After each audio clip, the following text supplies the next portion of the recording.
आजचा निर्णय क्षण.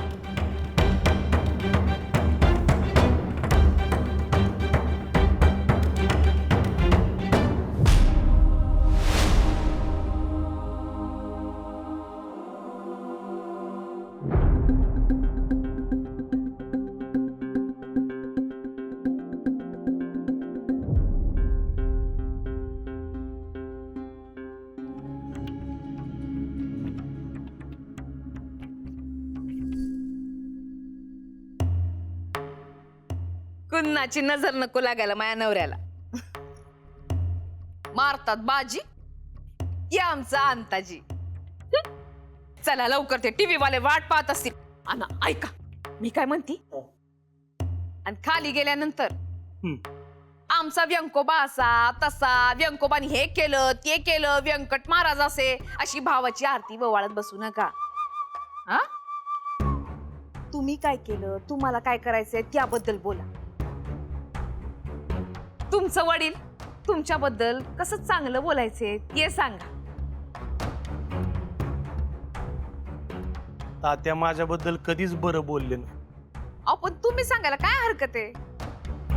तुम्ही समजा 2चे 4 करून सांगितले तर बिघडतंय कुठं.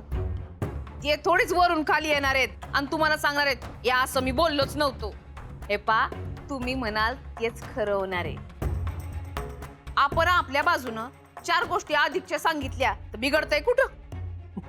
आनंदी, तुला कशाची भीती नाही का ग वाटत? अहो माझं सोडा. हे पहा, खाली गेल्यानंतर देवस्थानाबद्दल बोला, तुमच्याबद्दल बोला, माझ्याबद्दल बोला, आदोक्षेश बद्दल बोला, सगळ्यांबद्दल बोला. बोलाल ना? अहो ही सुवर्ण संधी आहे. पण व्यंकट भाऊजींबद्दल काही बोललात ना, याद राखा.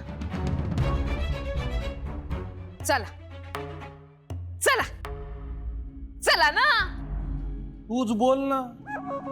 नाही म्हणजे हे असं झालं, तिरट माझी, जोकर माझ्याकडे, रमी मी दाखवणार आहे, पण तूच शो करतेस.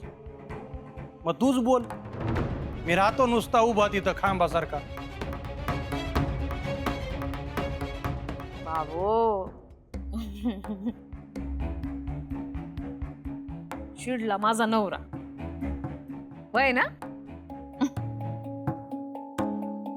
पण एक सांगू का, तुम्ही चिडलात ना, लय भारी दिसता, एकदम कुट.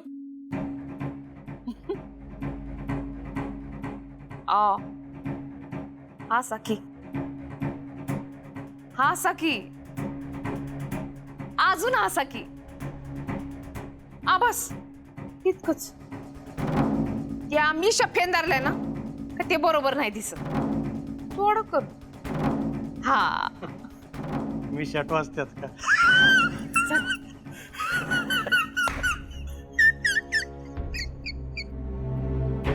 काय खानदानी होता पण. उगे का? चला. इंदूची बॉलर कडे खुखार नजर.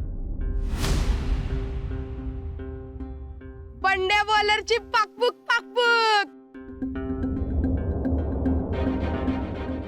आणि आता शेवटचा बॉल.